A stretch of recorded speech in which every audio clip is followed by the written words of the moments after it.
Hello and welcome back to Koala Moon, a podcast of original children's bedtime stories and meditations designed to make bedtime a dream. Chapter 1. The Jupiter Twins. The Magic Begins.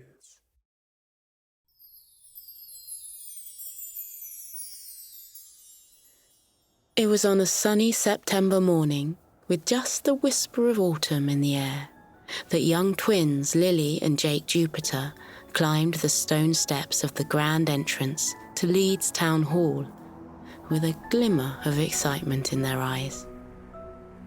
Cars and buses drove along the road behind them. Pedestrians made their way to shops, cafes and workplaces. People reclined on benches, enjoying the freshness of the morning air. It looked like a normal day. But it wasn't. Not for Lily and Jake. They had just turned 13, and as they had been born into a family with magical abilities, they'd been invited to attend the Leora Academy, a renowned school of magic. And this was their very first day. When they reached the top step, Lily said to Jake, "Are you ready?" Jake gave her a big smile. "I've been ready for months." They looked at the wristwatches which had been sent to them from the academy the previous week, along with precise instructions on how to use them. The twins carefully moved the hands on the watch faces to 13 o'clock. "Have we done it right?" Jake asked his sister. "We'll soon see," came her reply. They waited for the magic to begin. A few seconds later, chimes sounded out from the town hall, counting the hours. Even though it was 9 o'clock, the tones continued until they reached 12. There was a moment's pause, and then a 13th chime rang out, sounding clearer and sharper than the previous ones. A change came over the city.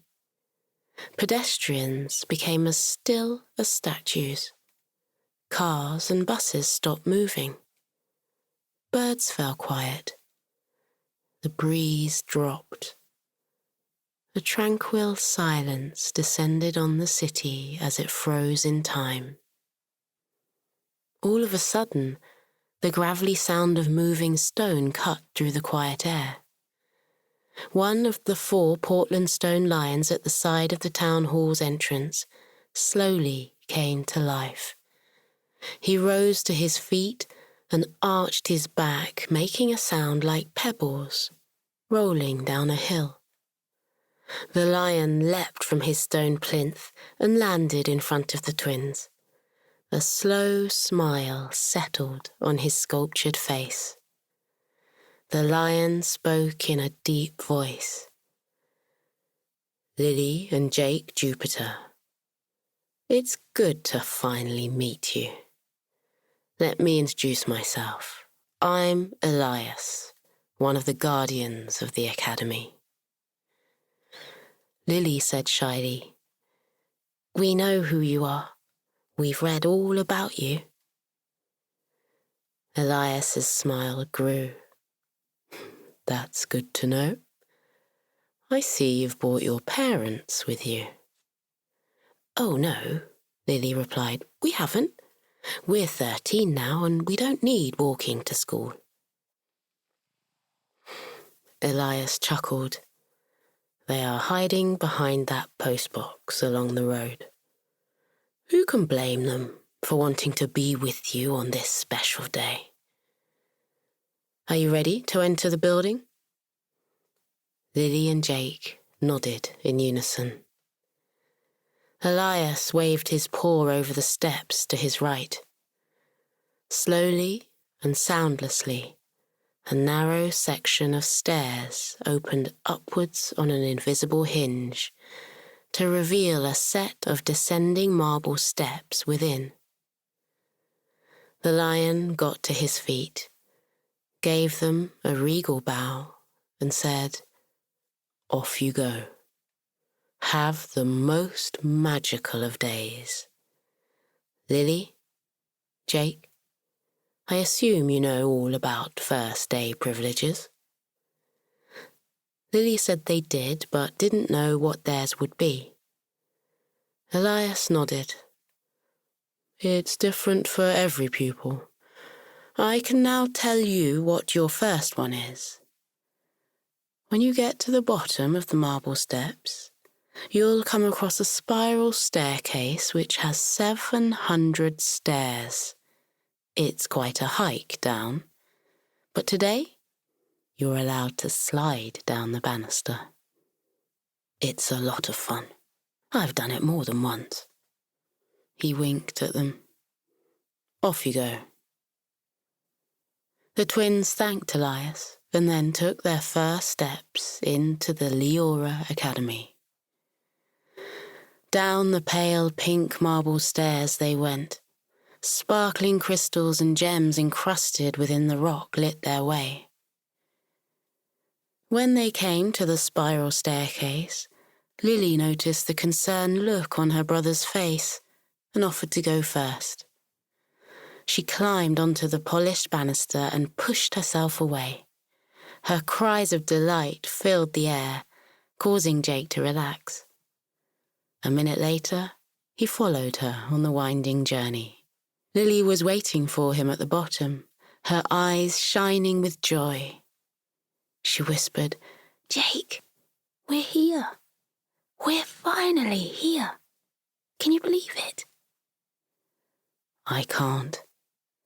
He looked ahead at the long hall which led to their first port of call, the office of Dr. Eleanor Howard, the head teacher of the academy. He drew Lily's attention to a letter pinned on a cork notice board.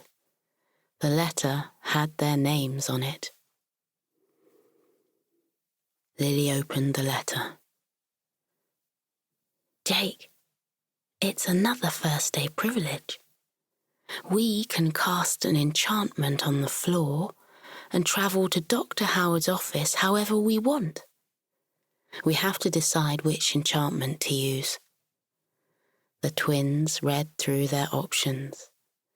They could turn the floor into ice and skate along it, or create a long trampoline and bounce from one end to the other. They could use a zip line as their choice of travel.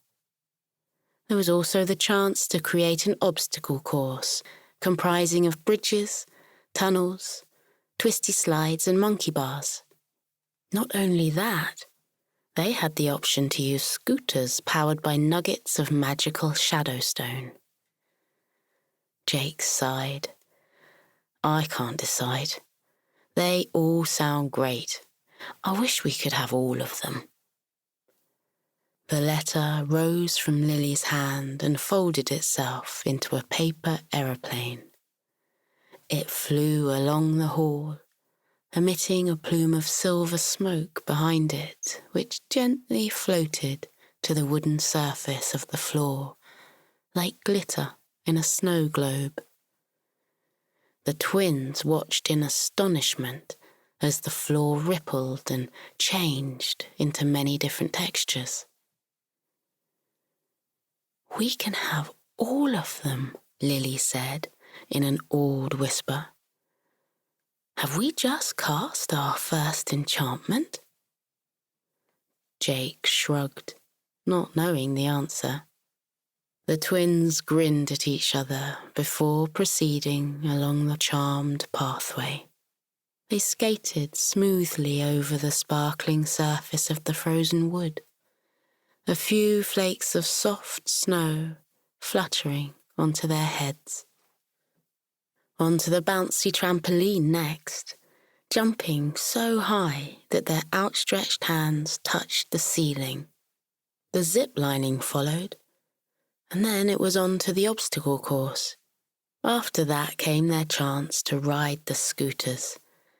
Powered by shadowstone, the scooters lifted off the ground and bore the twins onwards, making them feel as if they were flying. They landed smoothly outside Dr. Howard's office and stepped off the scooters. A second later, the enchanted floor returned to its normal appearance. "That was amazing," Lily said with a big grin on her face. She looked at the door in front of her. The smile on her face faltered.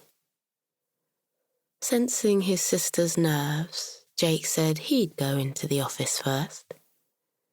He raised his fist to knock. He never made contact with the door because it swiftly swung open. "Come in," a cheery voice called out. The door opened wider, and the twins were met by the spectacular sight of a golden sandy beach, the blue sea sparkling in the distance, an azure sky dotted with swooping seagulls completed the scene.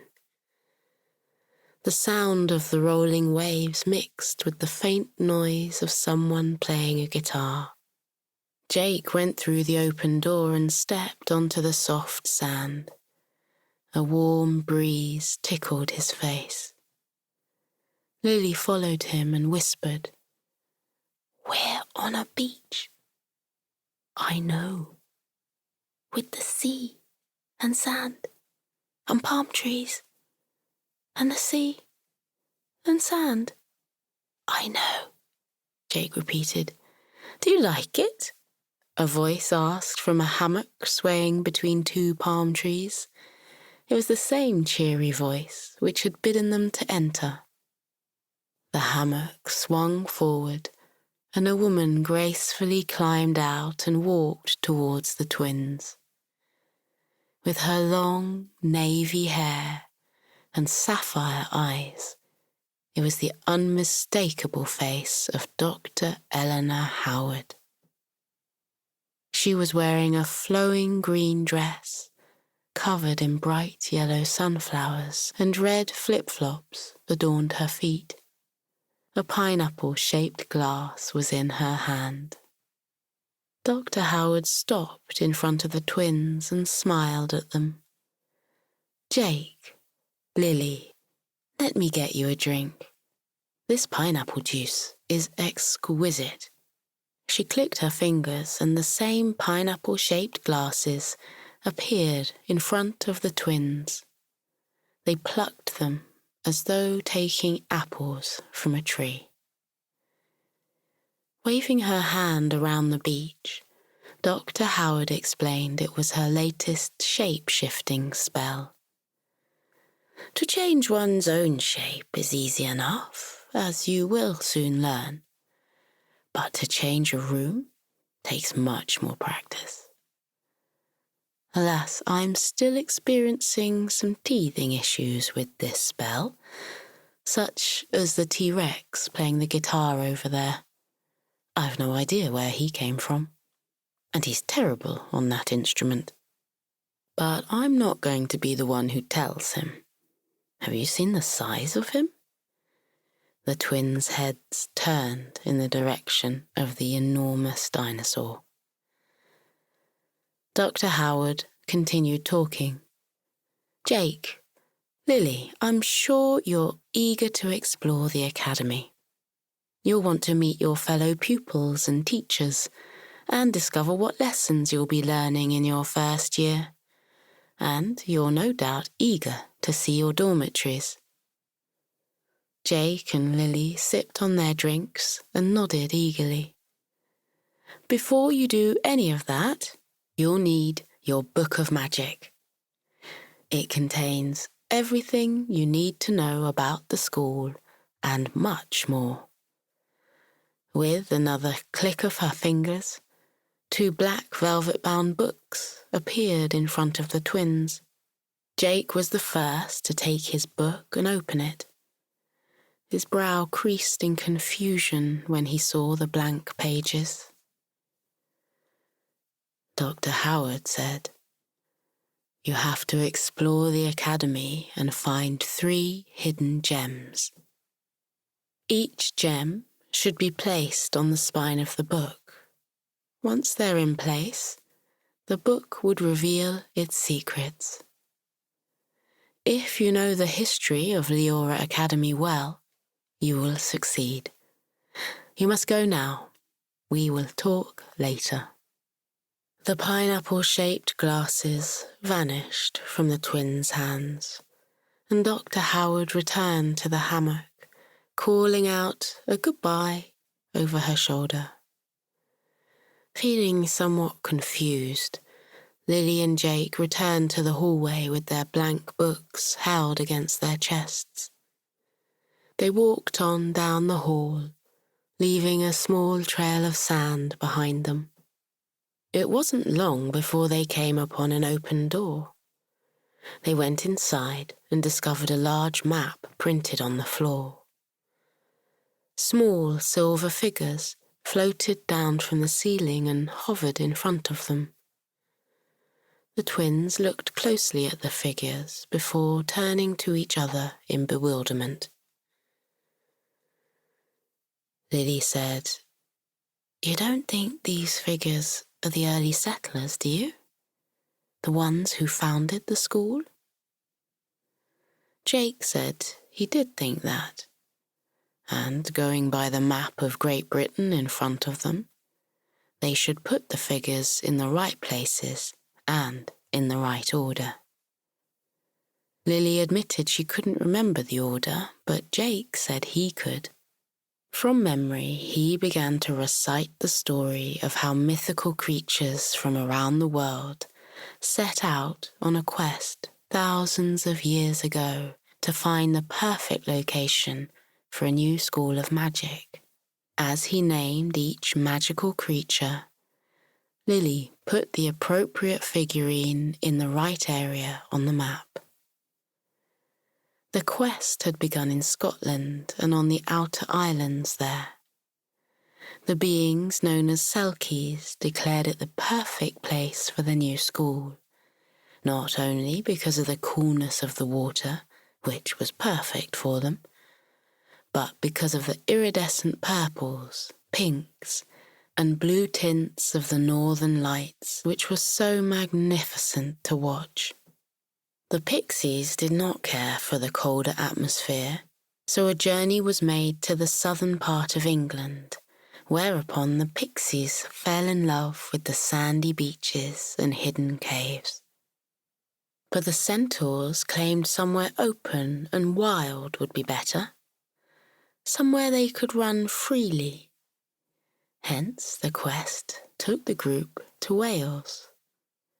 The search did not end there because the Yetis said they preferred forest environments, and so everyone headed to an area which is now known as Sherwood Forest. However, the Mer people declared being near a river soothed the creature's soul, and took the group to a long, meandering river, which would be called the Thames. The mythical creatures would have discussed the matter for years if it wasn't for the sudden appearance of a wise owl. After saying she knew the perfect place for the school, the owl led them to the centre of England and to Yorkshire. The group were guided towards a long, winding river, where the owl explained future settlers would build a city there, full of friendly humans with hearts of gold, and also the uncanny ability to speak their minds when needed. And so the new school was constructed beneath the ground not far from the river. Enchanted portals were added which led to lagoons, caves, forests, mountains, lakes, and many more landscapes, so that everyone's needs were met. Jake concluded his tale, and Lily placed the last figure in the middle of Leeds. It was a replica of the wise owl. As soon as the bird was in place, 2 sapphires appeared on the map. They rose and moved towards the blank books. They fixed themselves into place on the spine. Lily and Jake left the room and once more walked down the hallway. They soon happened upon another door. They entered a room full of floating bubbles. It took them barely any time to realize the room represented a fable called The Night of 1,000 Dreams. The fable said sleep fairies flew around towns and cities in the twilight hours, watching for dreams which would float from houses. The fairies collected them in bottles until they each had 1,000 dreams. Then they would take the bottles to a special cave and place them on shelves. If the fairies became aware of someone having trouble sleeping, a fairy would take a bottle of the dreams and let the bubbles float into the home of the restless sleeper. Without fail, the dreams would lead the person to slumber and a restful night's sleep. Jake wondered what the fable had to do with the gems they were searching for. Lily pointed to 2 empty bottles standing on the floor. Then she raised her hand towards the nearest bobbing bubble. I think these bubbles are our dreams. I remember having that one over there. It's about a tree house in the clouds. And you told me about that dream of yours when you flew on the back of an emerald dragon. Can you see it just behind you? I think we have to collect our dreams and put them in these bottles. But how will we reach them? Jake asked. Some of the bubbles are near the ceiling. No sooner had he said those words than a pair of silver wings materialized on the back of each twin. Within seconds, they were flying around the room chasing dreams. As soon as they reached out for a bubble, it would pop, and a sprinkle of glitter floated towards the bottles on the floor and trickled inside. When the last of the dreams were inside the bottles, Lily and Jake returned to the floor and their wings vanished. Jake gazed at the bottles. I wonder if any of those dreams will come true. They might. We are in a school of magic, after all. The bottles turned into rubies and attached themselves to the spines of the velvet-covered books. The twins left the room. Instead of the hallway outside, they were faced with a wide expanse of night sky. Stars twinkled and sparkled like gems. What do we do now? Lily asked. What's the sky got to do with the history of this school? Don't you remember? Lily shook her head. Jake pointed towards the star-filled sky and said, There are many constellations which are visible to humans, Pegasus and Pisces, Aquarius and Aquila, Lepus the hare and Cygnus the swan. But there is only one constellation which can be seen by those with magical abilities. I've never seen her before, but now that we're inside this school, we might be able to see her. Let's try. The twins scanned the sky until they found what they were looking for. There she is. Lily pointed to the left. The wise owl who led the first founders here, Leora. As though hearing her name, the star-shaped owl flapped her wings and flew from the sky. She landed in front of the twins, matching them in height. Her wings opened out and 2 stars floated towards the books. They turned into diamonds before settling onto the spines. The stars which made up Leora faded, and she became a real owl. I've been watching over you 2 for a while. I'm so very pleased you're here. Your books of magic are now ready. As part of your first day privileges, I can tell you a story about the enchanted owls of Leeds, how they came to be here, and how they look after the city. Would you like that? The twins could only nod, having seemingly lost their ability to speak. Leora opened her wings and tucked Lily and Jake cosily inside her warm feathers. They sat down and gazed at the night sky for a little while. Then the wise owl proceeded to tell the story about the enchanted owls of Leeds. She explained how they first arrived in Leeds and the many ways they look after the city and its inhabitants. Not only that, the owls continue to keep a careful eye on the magical school which lies deep beneath the bustling city.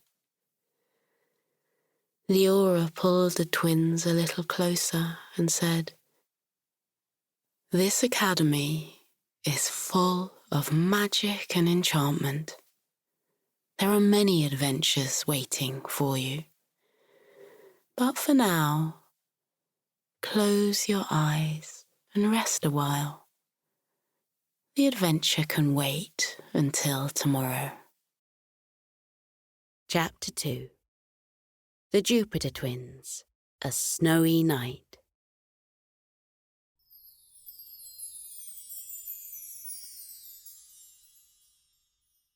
On an afternoon in late December, Lily and Jake Jupiter walked towards the hall of the Leora Academy. The twins entered the hall and looked around them in astonishment. The large room had been transformed into a magical winter wonderland. Dozens of students gazed in wonder at the spectacular sights which surrounded them. Snow-covered trees lined the edges of the room. They were festooned with glittering tinsel and strings of twinkling fairy lights. Delicate crystal baubles dangled from branches and swayed gently, making them jingle like bells. Upturned logs covered in light layers of shimmering frost were placed around the room and provided places to sit. In front of the logs were floating beams of polished wood, upon which red and green dishes had been placed. The bowls contained a mouth-watering array of ripe, juicy fruit and glistening orbs of chocolate that were lightly dusted with gold icing sugar. Knitted stockings drifted through the air, each one embroidered with the name of a student at the School of Magic. The stockings floated towards the snow-covered trees and affixed themselves to branches. Mouth-watering scents of spiced cake and freshly baked mince pies fragranced the air. Looking upwards, the twins saw a night sky blanketed with shimmering stars A couple of fluffy white clouds moved across the sky, and a few seconds later, snowflakes began to fall from them. The sight of the falling snow caused gasps of amazement to come from the students. Instinctively, the pupils held their hands out to catch the first snowflakes. Delicate snowflakes landed in their open palms. The flakes twinkled for a moment before disappearing. The falling snow created a soft covering on the floor. The twins pressed their feet into it, hearing the light crunch of snow beneath their shoes. Just as swiftly as the snow had arrived, the falling flakes stopped.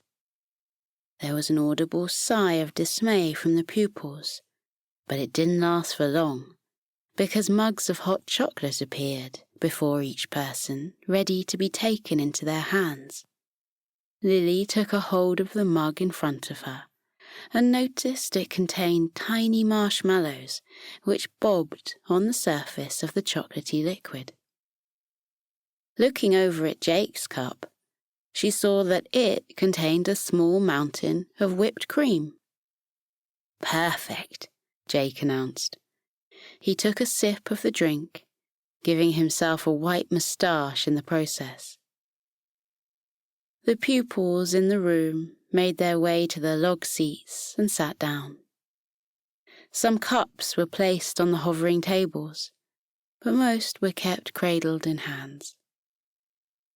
The head teacher, Dr. Eleanor Howard, entered the Wonderland.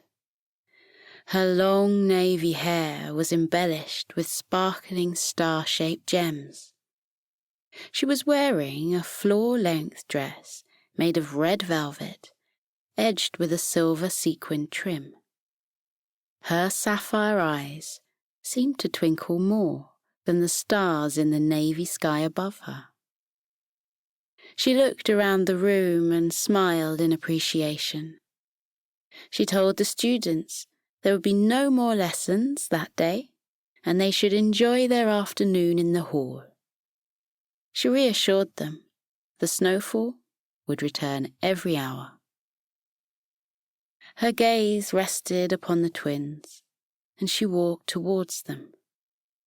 She bade them a good afternoon and asked if they could do something for them.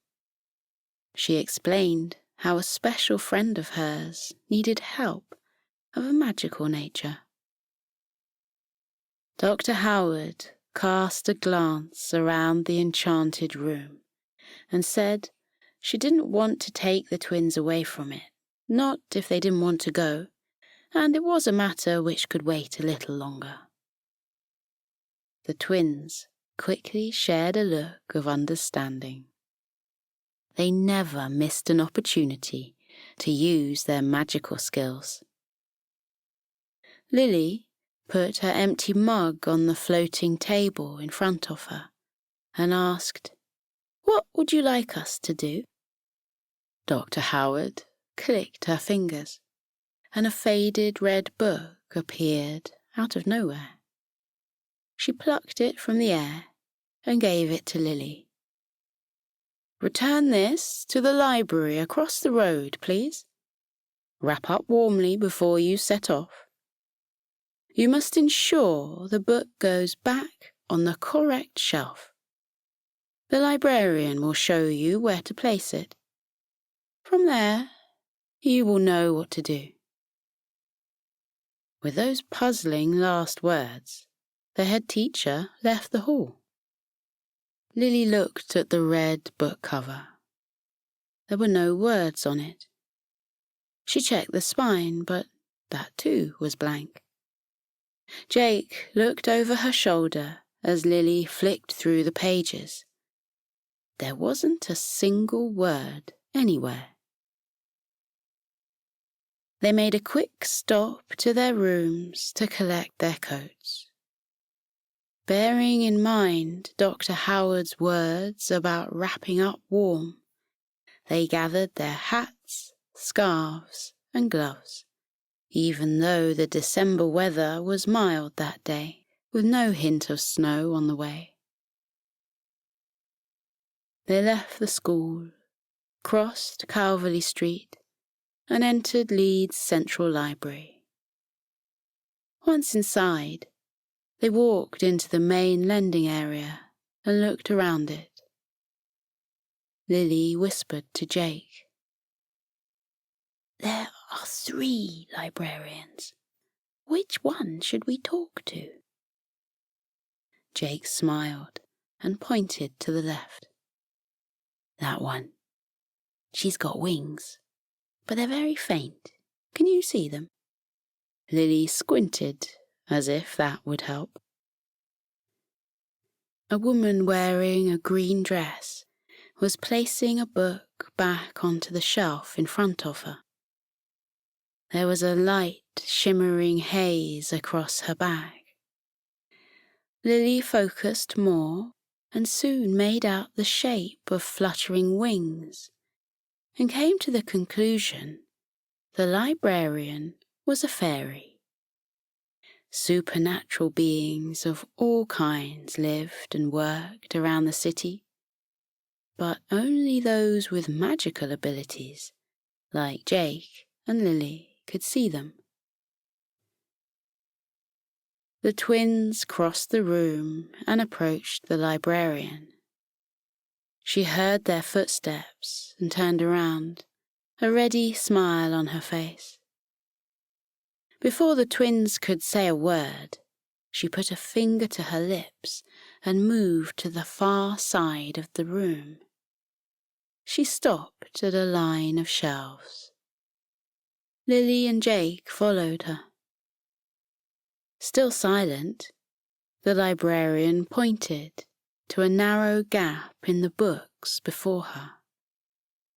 She gave the book in Lily's hand a pointed look, and then, soundlessly, tapped the shelf. Lily carefully placed the book into the gap, not sure what to expect. The librarian gave her a satisfied smile, and then walked away. The twins stared at the shelf. "Now what?" Lily asked quietly. The shelf of books slowly opened like a door. A cold breeze touched their cheeks, and a single snowflake fluttered through the opening and landed at their feet. The twins looked at each other and raised their eyebrows in question. Jake said, "We should go through." Lily nodded. They walked through the opening and into the brightly lit tunnel. They walked along it. The carpet beneath their feet was soon replaced with a blanket of soft snow. They came to the end of the tunnel and discovered they were in a different world. The landscape in front of them consisted of rolling hills and tall mountains. A thick blanket of glistening snow lay over everything. A cable car was waiting for them. Its door opened, and the twins felt a rush of warm air coming from within it. They entered the carriage and walked to the front so that they could look at the picturesque panorama. The door to the cable car closed, and the vehicle set off along the suspended wire, which stretched out over the snowy fields and beyond the mountains. Lily and Jake rested their gloved hands on the window and took in the snowy landscape. The sky was full of fluffy, snow-filled clouds, and, as if on cue, flakes began to fall softly. Some landed on the window of the cable car and displayed their beautiful, delicate patterns. The cable car moved smoothly towards the mountains and went over the top of them. On the other side was a small village that was illuminated with sparkling fairy lights and old-fashioned street lanterns. Cosy-looking homes circled a large lake that was frozen over. People, clad in colourful winter clothes, skated expertly across the glistening ice of the lake. Lily pressed her face against the window. "Jake, are those elves?" Jake looked closer. "They are." He spotted someone at the far side of the village. "Lily, do you think Dr. Howard's friend, the one who needs help, might be Santa?" Lily looked at her brother. "Why are you asking that?" "Because he's sitting outside a house over there." Jake smiled. "And he's waving at us." Lily put her attention on where Jack was looking. She broke into a smile. "It is Santa! Jake, it's Santa!" "I know." "And he's waving at us." "I know." The cable car took them closer to the village and slowly descended to a small station not far from the lake. It came to a smooth stop when the door opened. The twins left the cable car and began to walk towards the village, uncertain as to why they were there. Their uncertainty didn't last long. The elves of the village stopped what they were doing and turned in the twins' direction. Jubilant calls of "hello" filled the air, and arms were waved with great enthusiasm. Santa appeared behind the jolly elves and smiled at the twins. Merriment twinkled in his friendly eyes. He held his arms out. "Jake, Lily, welcome. Dr. Howard said you were on your way. It's an absolute delight to have you here. Before we get down to business, would you like some hot chocolate?" The twins briefly wondered if there was such a thing as having too much hot chocolate in one day. They decided it wasn't, and so said "yes, please" to Santa. Two elves swiftly appeared at the twins' side and handed them full mugs. Santa asked the twins to follow him to his workshop, where his sleigh was parked. As they walked across the soft snow, Lily and Jake looked left and right at the cheerful village. The snow glistened and glimmered like glitter. They felt like they'd landed in the middle of a beautiful Christmas card. They reached Santa's workshop and went inside. A huge red sleigh almost filled the area. Its polished gold runners sparkled under the light of the fairy lights that were strewn throughout the workshop. Santa moved closer to the sleigh and pointed to the red velvet seat inside. The material was threadbare and bits of shimmering stuffing were peeping out of various holes. Santa said, "I should have had this fixed years ago, but I kept putting it off. Your head teacher visited me last month and saw the condition it was in. She said she knew just the people to help me fix it." He turned his smile on them. "And here you are." Jake put his empty cup down on a shelf. I'm not very good at sewing, but I'll give it a go." Santa chuckled. causing his tummy to wobble like a jelly. "I don't need your sewing help, young Jake. It's your magical assistance I need. This velvet is a special one, and it comes from a robin who lives in the enchanted forest. If I give you the directions, could you go there now and speak to the robin? You need to capture her song." Before the twins could ask Santa to explain further, a collection of chattering elves rushed into the workshop and asked for his help. Santa quickly gave the twins directions to the robin and thanked them for their help.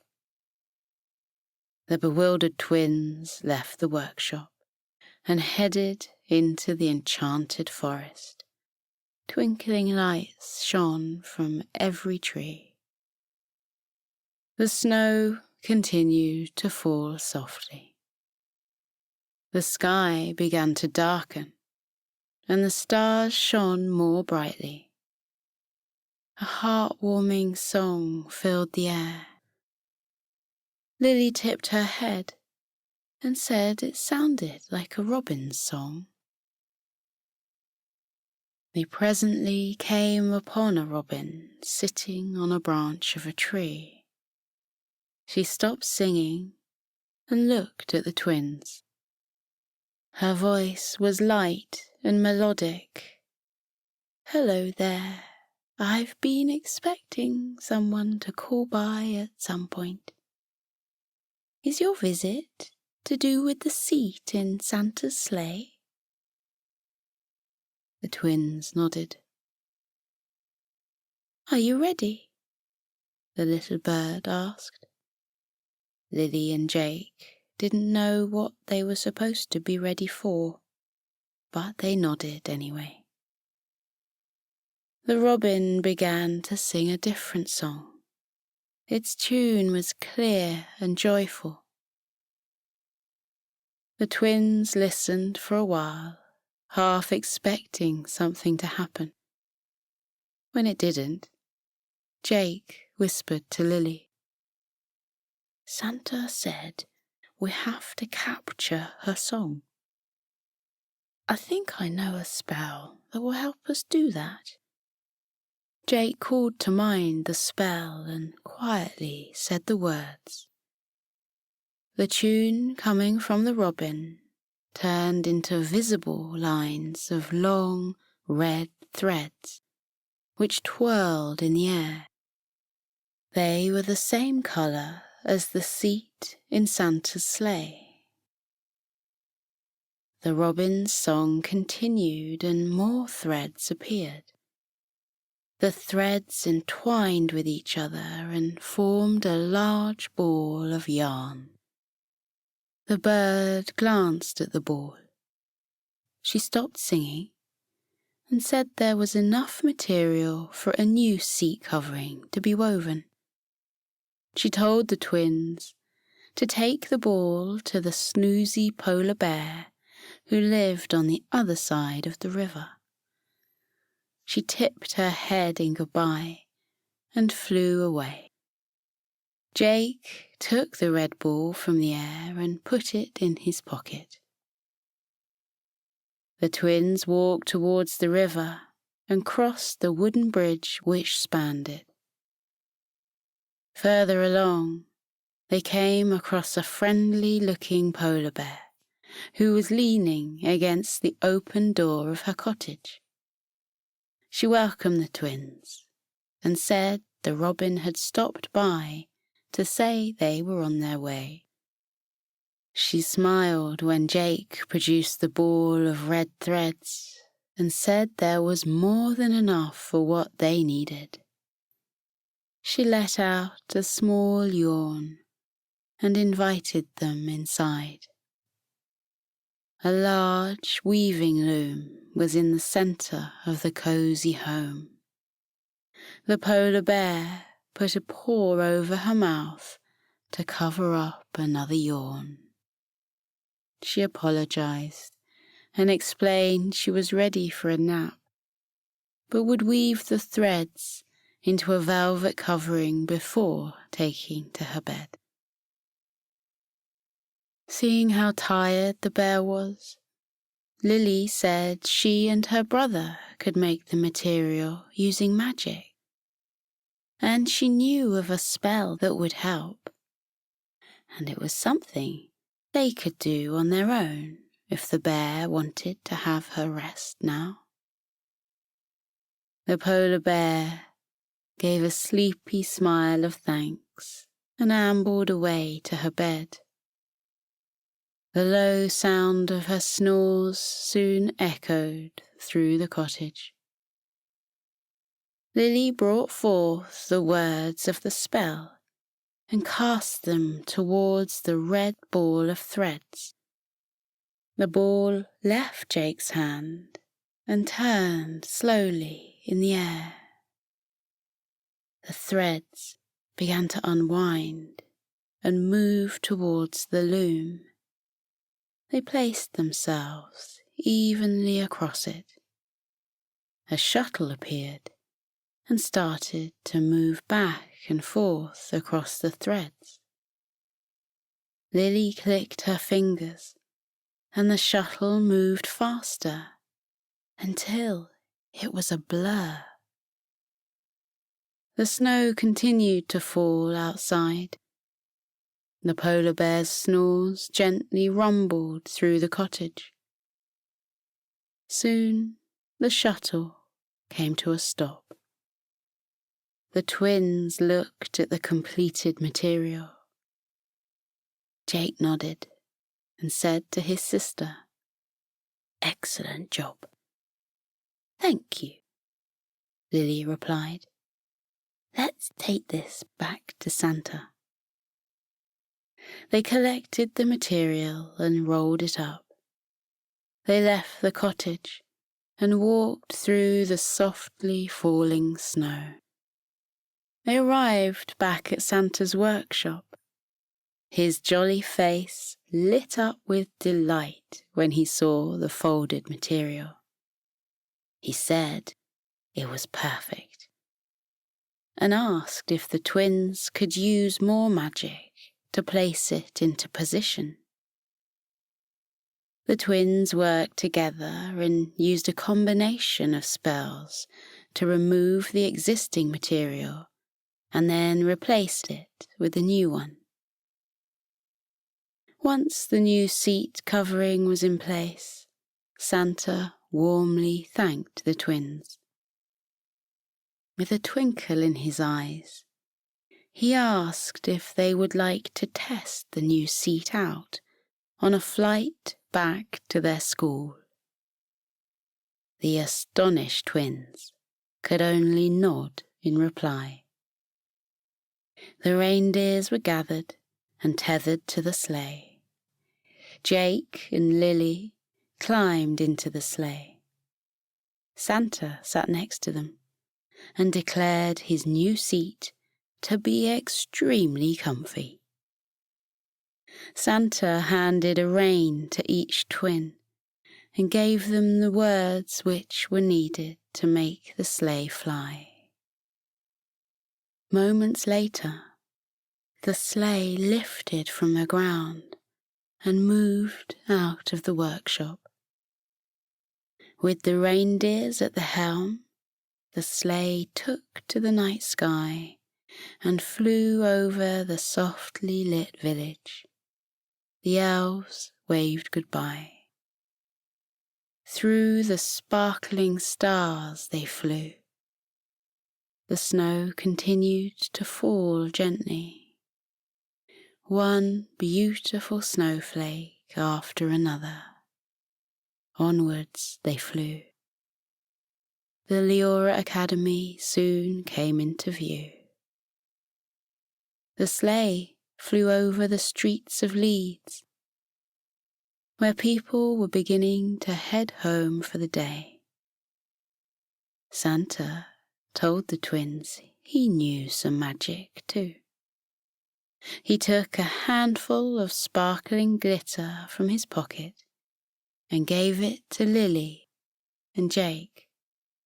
He told them to throw it into the sky. The twins did so. Fluffy, snow-filled clouds appeared in the dark blue sky. The snow began to fall, softly and gently. Glistening white snowflakes fluttering downwards. People stopped what they were doing and gazed upwards at the snow in wonder. Some held their hands out to catch a falling flake. More and more snow fell. The city was soon blanked in a sparkling blanket of snow, which glistened and glimmered like glitter. It turned the city look into a winter wonderland. The sleigh came to a rest at the back of the school, and the twins climbed out of it. Santa thanked the Jupiter twins for their help and wished them a Merry Christmas. The twins waved to Santa and the reindeers as they took to the sky again.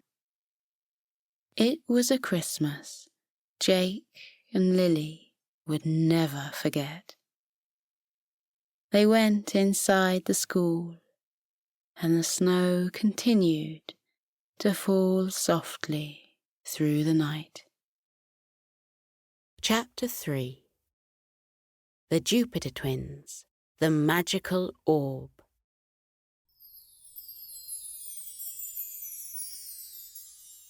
Lily and Jake Jupiter had been at the Leora Academy for over a week. They'd learned about the history of the academy, explored the labyrinth of rooms and outdoor areas which made up the School of Magic, and had got to know their fellow students. But today was different. Today was the day they would be learning how to use magic, and not only that, they would be allowed to put their magical skills to the test. Their teacher was Mr. Darrellundi, a faun who was known throughout the school for his love of music and dancing. He was also a fan of cheerful clothing, which explained his fondness for wearing brightly coloured, flamboyant suits. When Lily and Jake arrived at the classroom for their first magic lesson, Mr. Darrellundi was already inside. Half man and half goat, the teacher was sitting behind his desk, playing a silver flute. He was wearing a suit in a kaleidoscope of colours, which gave the impression of him being hugged by a dozen rainbows. The sound coming from the flute was beautifully relaxing, and any anticipation the children might have had about their lesson was carried away with the melodic tune as it echoed around the room and out into the hallway. Mr. Darrellundi continued playing the flute until the last pupil arrived and had taken their seat. He lowered the flute, smiled at the children, and said, "You will know from your timetables that today's lesson is all about magic and how to harness it. I could explain in words how this happens, but it's easier to show you. Watch carefully." He reached into a drawer beneath the desk and took out a small glass sphere.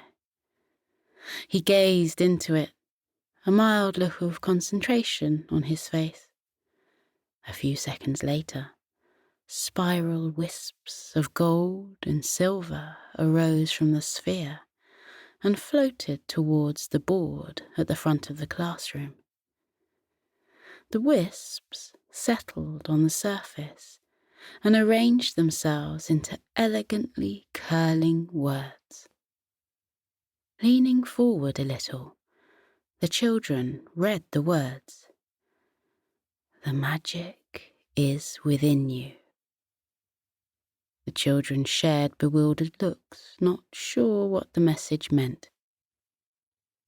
Mr. Darrelundy explained that the next part of the lesson would be outside. He stood up and focused his attention on the orb again. Very soon, more wisps floated outwards, this time in shades of green and brown. They floated around the room. The classroom walls began to fade. The wooden floor beneath the children's feet began to soften. Birdsong was faintly audible. A warm breeze drifted through the air. The classroom faded altogether. The children found themselves outside in a grassy glade.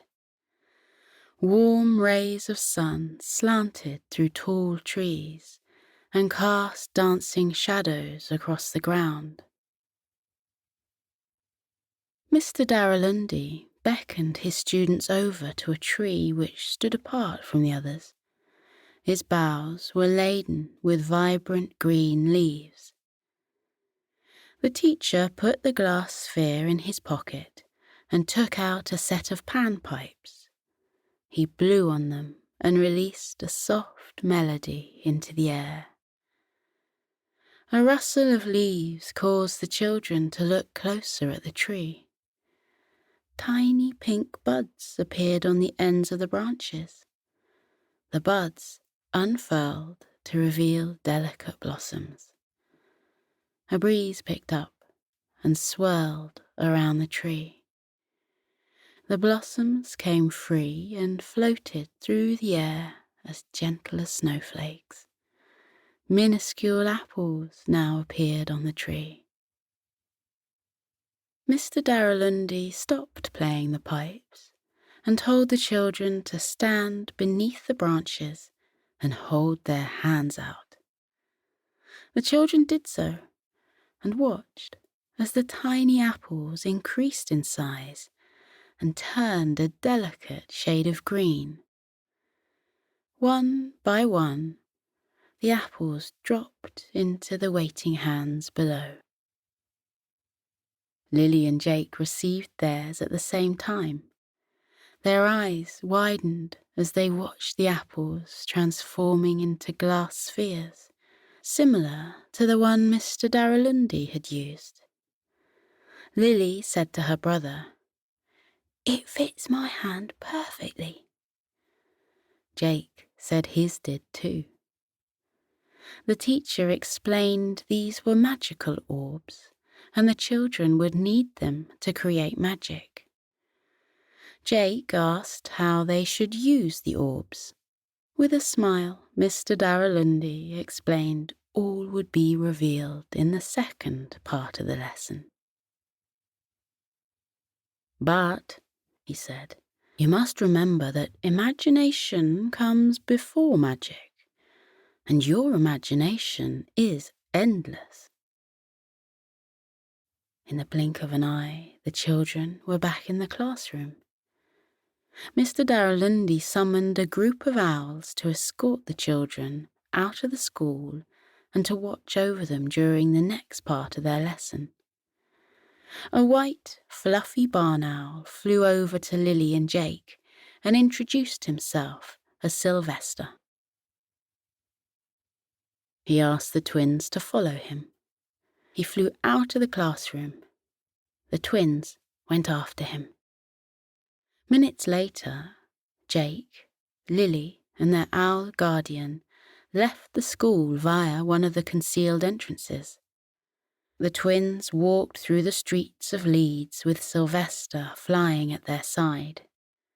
The pedestrians around them didn't give Sylvester a second look, as if it were quite normal to see an owl during daylight hours. Sylvester led the children to the Corn Exchange, a circular building from the 19th century which had been designed as a place for merchants to sell their corn. The large domed roof was topped with glass panels which had allowed the merchants below to clearly see the quality of goods which were being sold and bought. Lily and Jake were somewhat surprised when the owl took them inside the building and down the steps which led to the lower area. The corn exchange had been converted into a retail area years ago and contained a wonderful array of boutique shops and a marvellous selection of cafes. The customers who were wandering around didn't pay any attention to the two children who were conversing with an owl. "What do we do now?" Jake asked Sylvester. "Are we going to use our orbs here?" "Yes," Sylvester answered. "But no one will see what you're about to do. I've cast an invisibility spell on us. Listen carefully, Lily and Jake. You are about to enter another world where your help will be needed there. All will be explained when you go through the sapphire door." The twins looked left and right, but couldn't see any such door. Sylvester asked Jake to hold his orb aloft. Jake did. Sylvester then asked Lily to do the same, but to stand in front of Jake so that the orbs were aligned. Lily did as she was asked. With orbs held high, the twins wondered what was going to happen next. Through the glass panels of the roof, a beam of sunlight streamed down and went straight into the orbs. A second later, a ray of blue light came out of the other side of the spheres and landed on a section of the wall in front of the twins. A glimmering sapphire door appeared. Sylvester directed the children towards the door and said he would stay where he was and wait for their return. As the twins walked away, the owl repeated Mr. Darrelundi's words about imagination coming before magic, and how their imaginations were endless. The puzzled look on Jake's face matched Lily's, but they didn't ask the owl to explain his words further. The twins gave Sylvester a friendly wave before walking through the sapphire door. On the other side was a large flower meadow, dotted with trees which swayed gently in the breeze. The scent of wild flowers filled the air. Jake and Lily took a moment to look around. At the far side of the meadow, they saw animals standing under the shade of trees. Other animals were strolling through the swaying grass, and a few were lying in the grass, basking in the pleasant warmth of the sun. Lily put her hand on Jake's arm and whispered, "Are those?" Jake could only nod, unable to take his eyes off the amazing animals. When he'd first seen them, he'd assumed they were horses, but upon looking closer, he could see that they were, in fact, unicorns.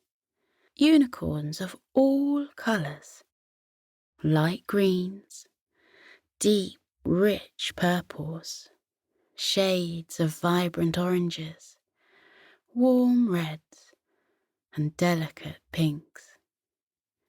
The unicorns had a hazy shimmer about them, as though they'd been sprinkled with glitter.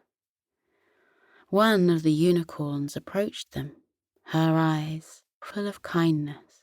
and a soft smile on her face. Her skin was pale peach with a blonde mane flowing down her back.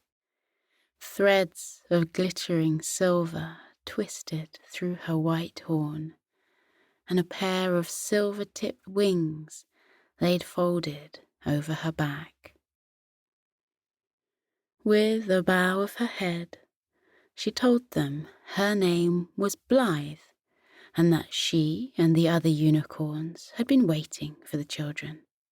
"Have you brought your magical orbs with you?" Blythe asked. Rendered speechless in front of such a wondrous being, Lily and Jake silently held their orbs up. Blythe smiled and asked them to follow her. She turned around and headed through the meadow.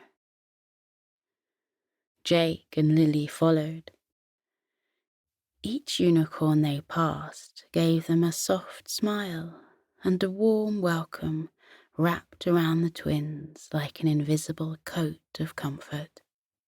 Blythe took them out of the meadow and along a path lined with summer flowers.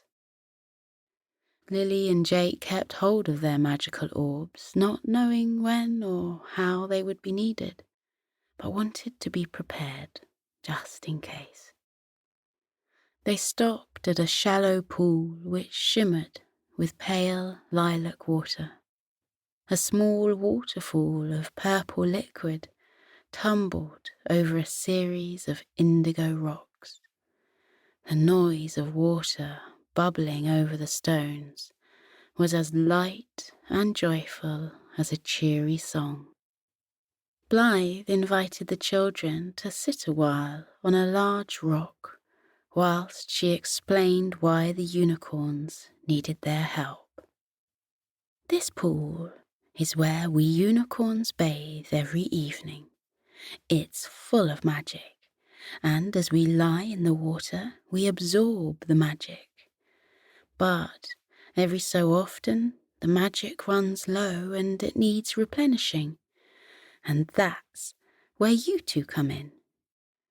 Jake and Lily, we'd like you to fill your orbs with magic, and when that's done, we ask that you pour the magic into these waters. Is that something you could do for us, please?" Lily said, "We'd love to help, but we don't know how to use the orbs yet." Blythe told the twins they should use their imaginations to conjure up a magical scene. Once they had that scene in their thoughts, they should look upon the orb, and it would take those thoughts, add a touch of magic, and make them real. She said it sometimes takes a bit of practice to get it right, but she knew they were more than capable of performing such magic. "Would you like to give it a go?" Blythe asked. Lily and Jake said they absolutely would like to give it a go. They stood up and gazed intently into their orbs. With a soft laugh, Blythe said, "Not here, children. It needs to be somewhere that's special to you both. Somewhere that holds happy memories for you. The strongest magic always comes from a happy mind." She told them to walk back along the path and see where the journey led. The twins thought the path led back to the meadow because that's where they'd just come from. But they walked along it anyway. When they reached the end of the path, they were surprised to see the meadow had gone. In its place was a sign with words on it. "Think about your happy place, somewhere where smiles are aplenty and laughter abounds." They looked at each other and broke into laughter. They knew where to go. to the beach," they said at the same time. Instantly, a sandy path appeared. The sound of waves washing on the shore filled the air. Tucking their orbs safely in their pockets, the twins ran along the path and onto a wide beach full of golden sand. They hastened towards the sea, kicked their shoes off, and let the water lap gently over their toes for a little while. "What do we do now?" Lily asked. Jake took the orb from his pocket. "We use magic. Do you remember when we went to a beach last year with Mum and Dad and we built that sandcastle? We both wished it was real because we wanted to go inside and explore it." Lily nodded, but asked her brother why he was talking about that. "I think we can make it happen. I think we can build a sandcastle and make it real by using our orbs." When Jake saw the unsure look on Lily's face, he added, "We can try, can't we?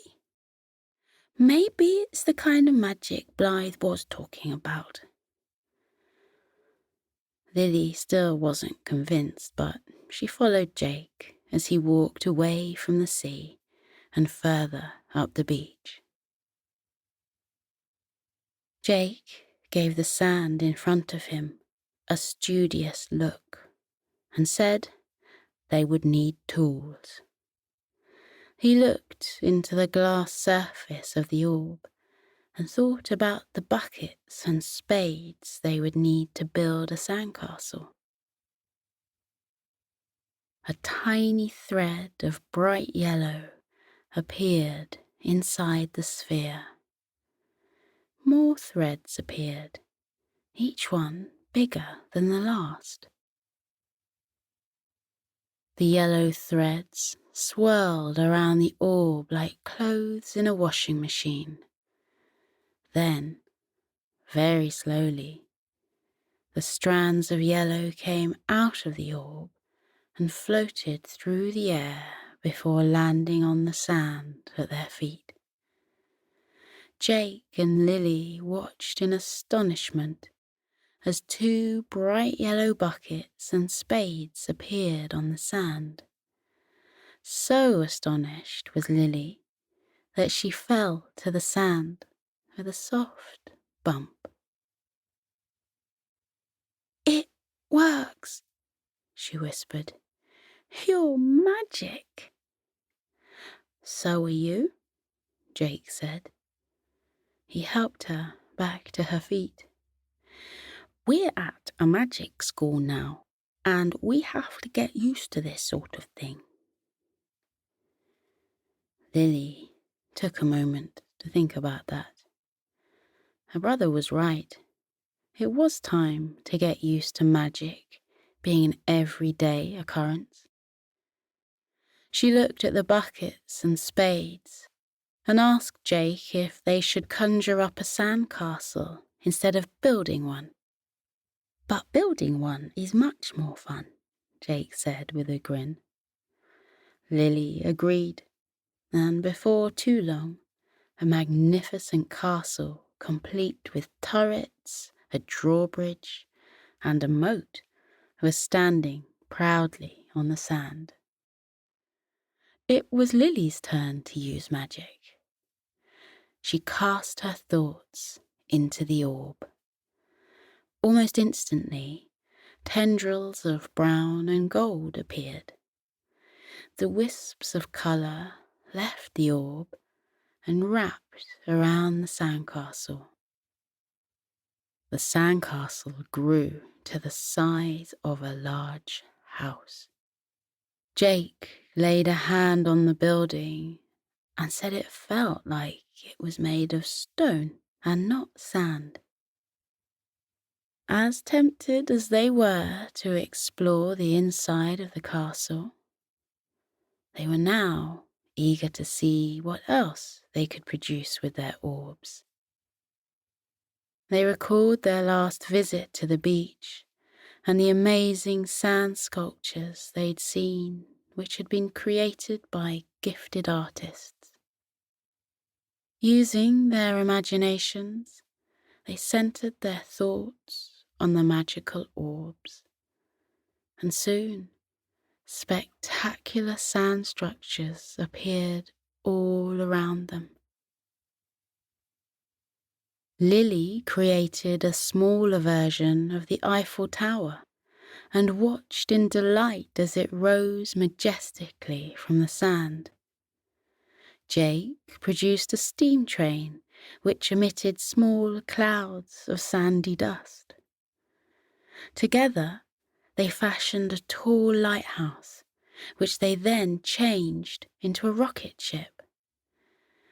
Not sure if it would work or not, they used their new skills to make the rocket zoom skywards before turning it around and returning it to the ground.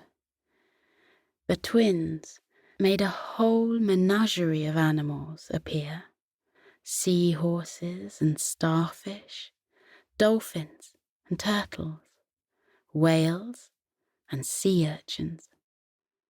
Lily and Jake added beds of coral and rows of shells. They even managed to make kites which took to the sky, dipping and gliding on a gust of wind.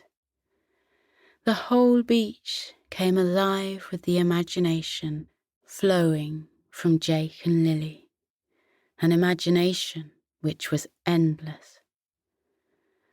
After a while, the twins' thoughts returned to the unicorns. They wondered if enough magic had been created. Lily thought it had, and asked Jake how they were going to get it to the unicorns.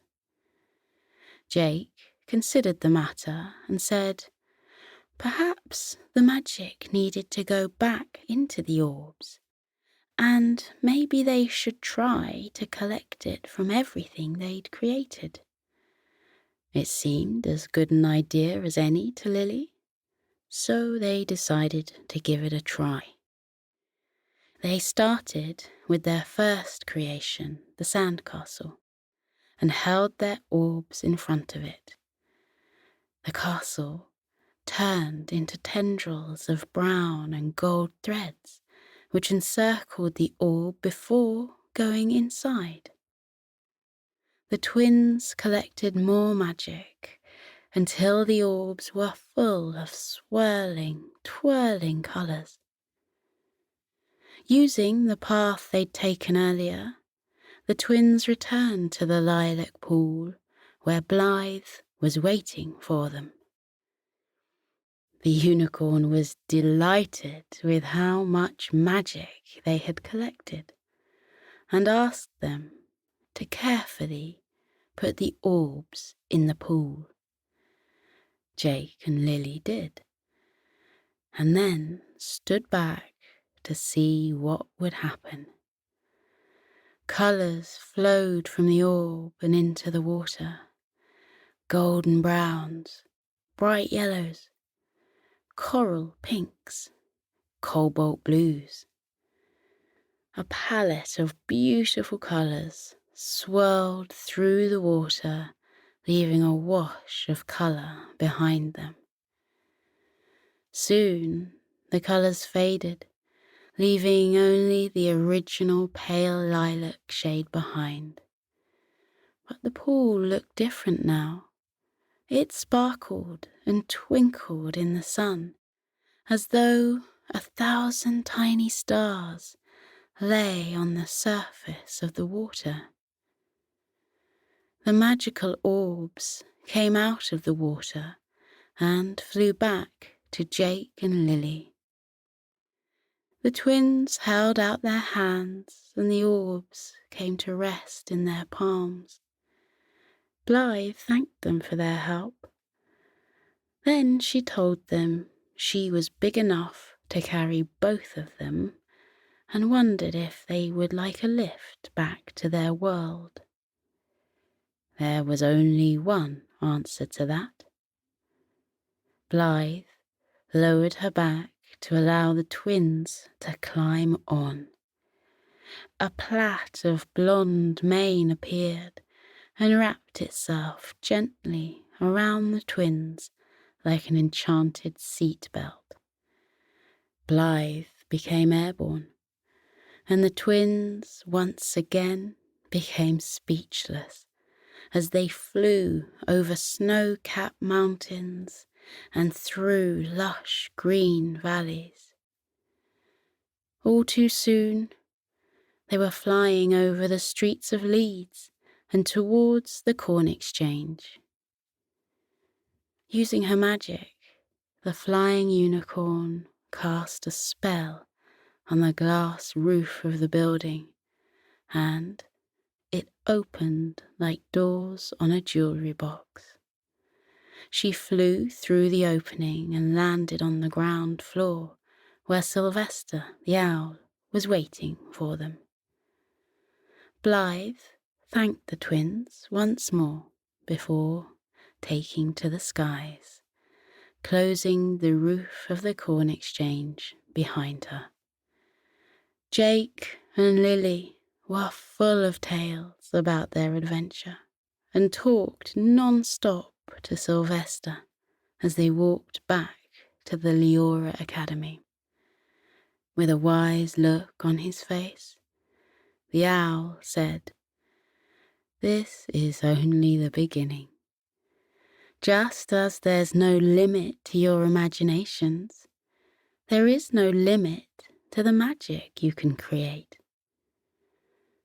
Those wise words came back to the twins as they snuggled down under the soft blankets in their cozy beds that night.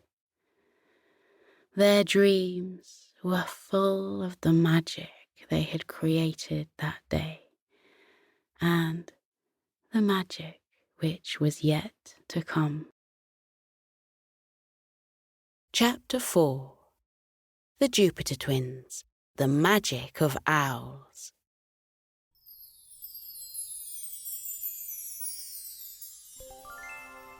There was magic in the air. Jake Jupiter could feel it, along with a sense of untold adventures waiting on the horizon. He took another look around the classroom before meeting the eyes of his twin sister, Lily, who was sitting at his side. The eager look on her face confirmed she was feeling the magic too. The snowy white owl, with feathers tipped with black, swooped into the room. He landed on the large desk at the front of the room and surveyed his students with interest and a kind smile. "Good morning, class. Welcome to the Leora Academy and the start of your education in all things magical. I'm Mr. Templeton, your history teacher, and today's lesson will be about the early history of the school." He stopped talking and waited for the inevitable questions which always came forth from children when he raised this subject. Their endless curiosity never failed to amaze and delight him, which made them such a joy to teach. The questions began. His class wanted to know about the first children who had attended the school all those years ago, what they had said and done, and the spells they'd performed. It was a well-known tale, but new students never tired of hearing it, and Mr. Templeton never tired of telling it. He began. On a misty morning in March, a dragon by the name of Tovan left the Leora Academy through one of its many hidden doorways.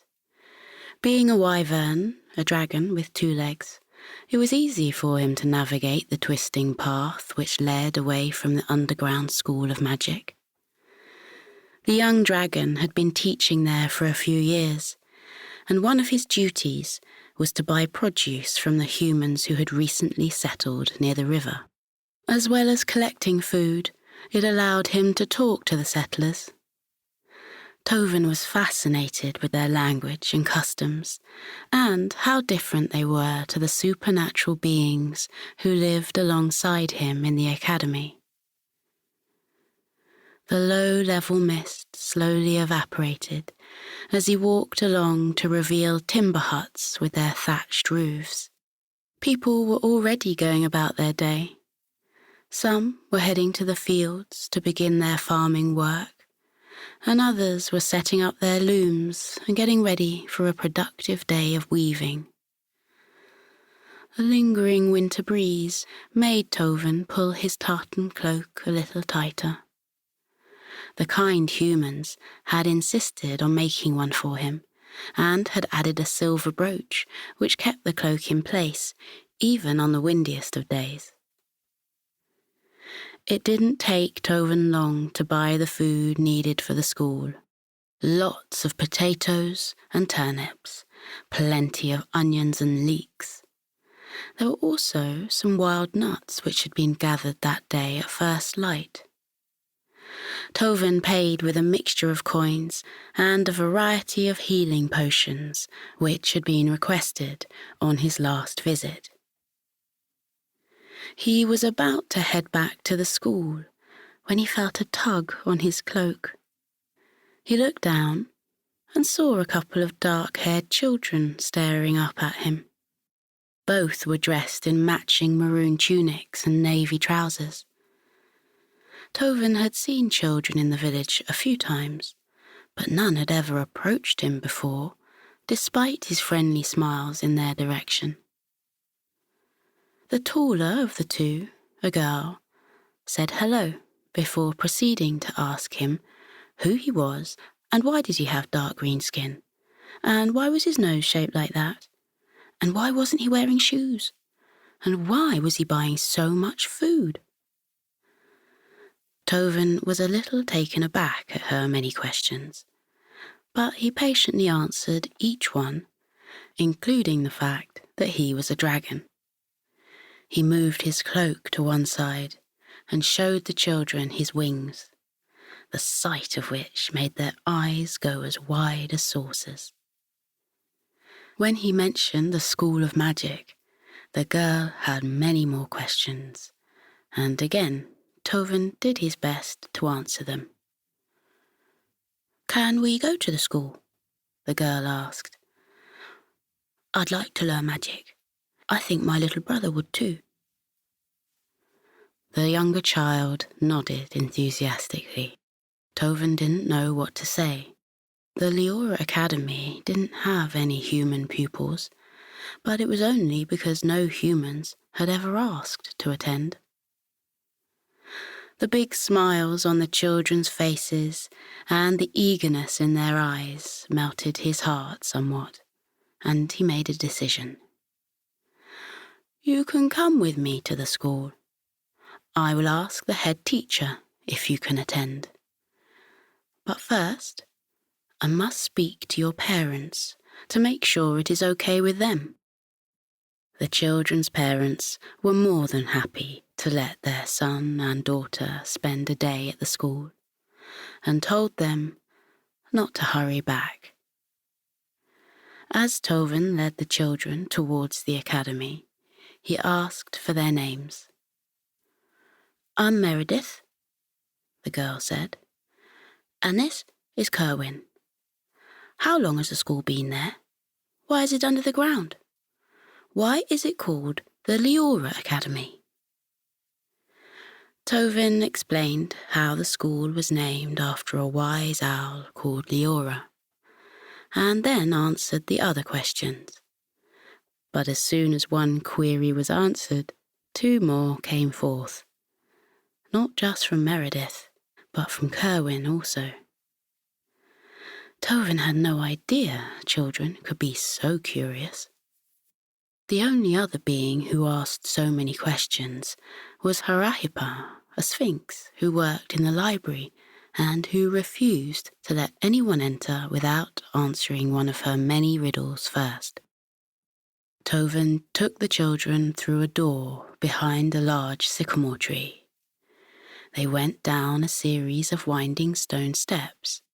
Their way was lit by floating torches, which seemed to mesmerize the young ones and cause them to fall silent.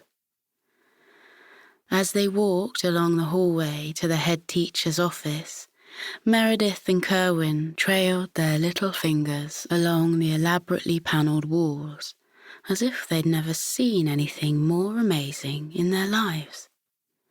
The boy kept hopping and skipping, as if he couldn't decide what to do with his feet. They reached the head teacher's room and went inside. Tovin introduced the children to Siveril Crescent, an elf who had been running the school for the last 97 years. The children stared at the head teacher, unable to take their eyes off her long hair, which kept changing colour, as though rainbows were dancing through it. Her sapphire eyes were warm with welcome as she smiled at them. Tovin told Siveril about the children's request. The head teacher asked the young people a few questions, and Meredith politely answered on behalf of her brother and herself. The head teacher was satisfied with their answers and told Tovin the children could spend the day with him. With a twinkle in her eyes, she said, "How much trouble could they be?" Tovin wasn't sure if that was a question or not, so he wisely said nothing. He guided the children out of the office and along the hall to his classroom, where his students were already waiting. The children continued to ask questions along the way. A hush came over Tovin's students when he entered the room. He handed his basket of produce to the nearest pupil and asked her to take the food to the kitchen. He glanced at the children at his side and was relieved to see they'd stopped asking questions.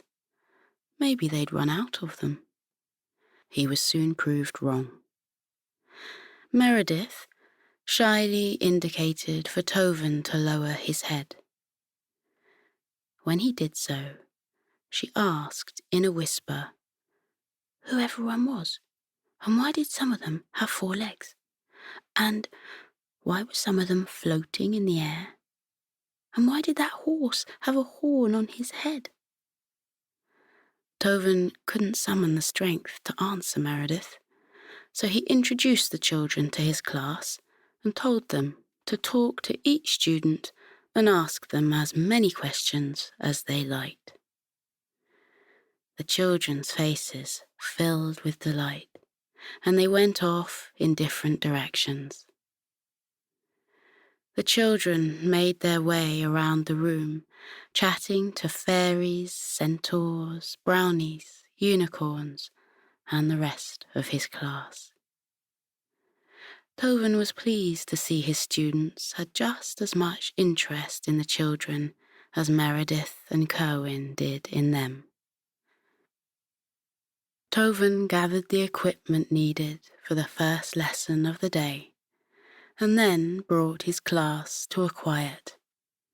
He told Meredith and Kerwin to take a place at the front of the class.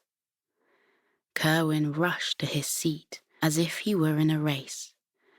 Tovin walked around the room and gave each student a bowl of silver sand, a feather, and a pebble.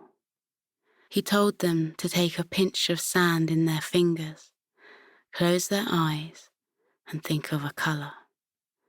Then they should open their eyes, say the words of the spell he was about to give them, and gently blow the sand over the feather and pebble. If they'd done the spell correctly, both items would change into the colour they were thinking of. He gave them the words of the spell and walked to the front of the room to observe the lesson. There were various levels of success, but everyone persevered until they'd got the hang of the spell. Tovin was pleasantly surprised to see how well Meredith and Kerwin did, and congratulated them on their success. It wasn't long before the children started asking questions again. Kerwin wanted to know if the magic would work on the floor, or the ceiling, or the door. Meredith wondered if you could think of 2 colours at the same time, and could she change the colour of her hair so she'd look like the head teacher? Tovin's reply was to stick to 1 colour at a time and to focus their attention on the feather and pebble. He left the children to it and made his way to the back of the room and talked to a disappointed fairy who had only managed to change her pebble a light grey and not the purple she was thinking of. Minutes later, excited chatter and laughter filled the room. Tovin turned around and was confronted by the sight of tartan walls, a polka-dot ceiling, and a door decorated in purple and yellow stripes. Not only that, Meredith's hair was bright orange with flecks of red and green. How had the children managed to cause such havoc in less than a minute? Before he could say a word, the children smiled at him with such pride that all Tovin could do was return their smiles. The colour-changing lesson was brought to a swift close. Tovin wasn't worried about Meredith's hair, because he knew the spell would fade soon enough. He informed his class they would be heading into the forest of answers for their next lesson. He aimed a smile at Meredith and Kerwin and said, "You'll like this lesson. I'm going to give you the magic words needed to wake up a tree. And then you can ask it a question. Any question at all." "One tree?" Kerwin asked. Tovin nodded. "And 1 question?" Meredith inquired. "Yes, 1 tree, 1 question. You need to think very carefully about your question. Follow me." Tovin led the way to the tartan-coloured wall at the back of the room. He held his hand up and quietly chanted some words of enchantment. A door appeared which slowly swung outwards to reveal a lush forest. Birdsong filled the air, and the refreshing scent of rain-washed flowers drifted in on a warm breeze. Before going through the door, Tovin looked at the children and said, "Remember, 1 tree, 1 question." Meredith and Kerwin gave him solemn nods. They walked through the open door and into the sun-dappled forest. The birdsong grew more musical, and the wind whispered softly through the tall trees. Tovin took his students to a clearing and waved his hand at the variety of trees which surrounded them. "Think very carefully about which tree you're going to wake up and what question you're going to ask it. Listen carefully to these magic words I'm about to give you." His students listened silently before moving away. Tovin clasped his hands behind his back, a smile alighting on his face as he recalled the first time he'd performed this spell. He'd spoken to a wise willow tree who'd given him the answer to a mathematical problem which was particularly perplexing. Tovin became lost in the past and didn't notice for a while that something peculiar was going on. He soon became aware of Meredith standing in front of a silver birch tree and talking to it. The carved face in the tree was looking at the child politely, as though waiting patiently for her words to cease. Tovin moved closer so he could hear Meredith's question. She wasn't asking the tree one question. She was asking it many.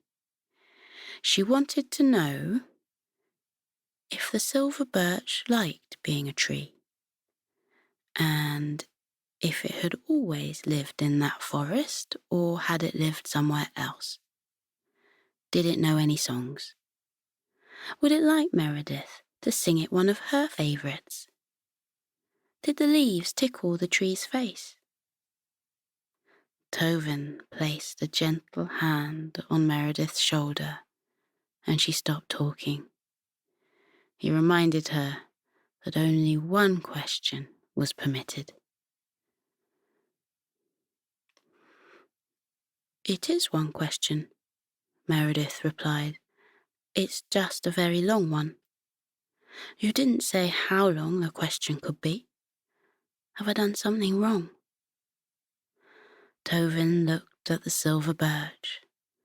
With a creak, his carved features moved into a smile. It said to Meredith it would be delighted to answer her one very long question. Tovin gave the tree a thank you before walking away to see how Kerwin was getting on. His heart softened when he saw the little boy curled up between the roots of an oak tree. He was fast asleep with his thumb in his mouth. It was a strange place to fall asleep, and an odd time of the day to do it. Tovin came to the conclusion that children were a very peculiar type of being, and he didn't know what they were going to do next. The teacher took a walk around the clearing to check on his other students. The spell had worked out well for all of them. He glanced over at Meredith to see if her conversation with the silver birch had finished. But she wasn't talking to the tree any longer. She was on her knees and talking to a rock. And to Tovin's astonishment, the rock was talking back to the child. Tovin went over to the conversing pair and asked Meredith what she was doing. "I used the magic words on the rock," she explained. "I wanted to know what kind of rock it is and where it had come from. Is that all right?" "I suppose so. I didn't even know rocks could talk. Maybe you should let it go back to sleep now. We have to return to the classroom soon." Meredith looked crestfallen at his words. She stood up and looked at their surroundings. She told Tovin she wanted to speak to everyone in the forest. She had questions for them all. She wanted to ask the butterfly if it remembered being a caterpillar, and if the ladybird knew how many spots she has, and where does the buzz in a bee come from, and how high can the birds fly, and do their wings get tired? She gave him a puzzled look. Mr. Toven, do you know the answers? And do you know why the sky is blue and why the clouds are fluffy? Toven admitted he didn't know all the answers, but he wished he did. At that moment, the head teacher strolled through the trees and said hello. She asked how the lessons were going. Toven explained about Meredith's latest questions and how he couldn't answer them all. The head teacher confessed she didn't know the answers either, but she did know who could help. She pulled a gold whistle from her pocket and blew on it. No noise came out, but seconds later, 2 beautiful owls flew from the sky and landed on Siverel's outstretched arms. She explained the problem to them and nodded at Meredith, who was staring at the owls in wonder. One of the owls had feathers the colour of glowing embers. He turned to Toven and said, "We knew this day would come when humans would enter your school of magic. It was foretold by our ancestor Leora." She also said a young dragon would make an important decision which would affect the future of the school, and indeed the future of her descendants. That dragon is you, Toven. To make your decision, I need to ask you something. Okay, Toven replied, wondering what the owl was going to say. The owl asked, "Do you think humans should be allowed into the Leora Academy to study magic? Not just today, but in the future too?" Toven smiled down at Meredith as he considered the owl's words. The children were unpredictable, incredibly curious, and full of energy. He thought about how easily they had accepted the existence of magic, and how good they were at it. He recalled the children's eyes being full of wonderment at even the smallest things, and how easily they'd made friends with the other students in his class. Toven looked back at the owl. "Those are the easiest questions I've been asked all day. Yes, to both. And I think the school will be all the better for it." The head teacher said she agreed with Toven's answer. "Very well," the owl said. "I'm pleased with your answers too. We would like to offer our services to the school, as we have been around humans for a long time. We instinctively know when they are troubled and need comfort. We also know when guidance is required, even if they don't ask for it. We will also look out for the people who have settled at the side of the river. And again, be there to comfort them if needed. If this is okay with the Academy, of course." Toven and Siverel thought it was an excellent idea and thanked the owl. The bird looked into the distance, as if reflecting on the future. He said, "The village will thrive and grow into a town. It will continue to expand into a city known as Leeds. We will never leave the people and will be around the city in many forms. And for those who still believe in magic, the sight of an owl will bring them inner peace."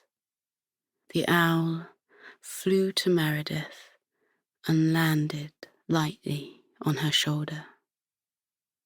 He began to answer the child's question, starting with how a butterfly remembers being a caterpillar, as if it were a dream. The other owl flew over to Kerwin's side to keep an eye on him while he slept. As Tovin looked at the owls and the children, he felt a change in the air. Something enchanting had happened that day. The promise of new adventures was on the horizon, and a lot more magic. Mr. Templeton concluded his tale just as the school bell rang out. He told the children their first lesson was over, and perhaps at lunchtime they could walk around the city and find some of the many owls which were abundant on the buildings and in the streets. They could also look out for images of dragons too, although those were a little trickier to find. Eager chatter filled the air as the children filed out of the room. Jake and Lily Jupiter were the last to leave. Lily asked her brother if he knew where the dragons were. He smiled, the glint of an adventure in his eyes. "Not yet, but we'll find them.